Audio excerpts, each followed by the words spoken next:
સ્વાગત છે। અંત્યોદય કલ્યાણનો સંકલ્પ એટલે વિકસિત ભારત સંકલ્પ યાત્રા યોજાઈ। આદરણીય પ્રધાનમંત્રી નરેન્દ્રભાઈ મોદી સાહેબના માર્ગદર્શન અને માનનીય મુખ્યમંત્રી ભૂપેન્દ્રભાઈ પટેલના નેતૃત્વ હેઠળ કેન્દ્ર તેમજ રાજ્યની ભાજપ સરકાર દ્વારા છેવાડાના માનવી સુધી પ્રજાલક્ષી કલ્યાણકારી યોજનાઓ પહોંચાડવા અને જાગૃતિ લાવવાના ઉત્તમ અભિગમ સાથે શરૂ થયેલ વિકસિત ભારત સંકલ્પ યાત્રા સાવલી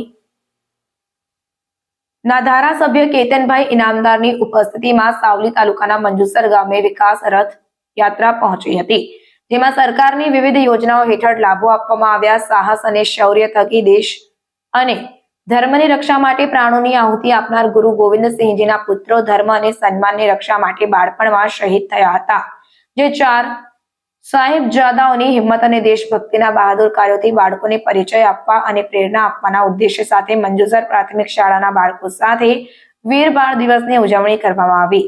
આ પ્રસંગે સાવલીના ધારાસભ્ય કેતનભાઈ ઇનામદાર, જિલ્લા પંચાયતના પ્રમુખ ગાયત્રીબેન મહેડા, તાલુકા પંચાયતના સદસ્યો, સરપંચો, ગ્રામજનો, ગામના આગેવાનો, શિક્ષક મિત્રો, વહાલા વિદ્યાર્થી મિત્રો તથા ખૂબ જ મોટી સંખ્યામાં લાભાર્થીઓ ઉપસ્થિત રહ્યા હતા।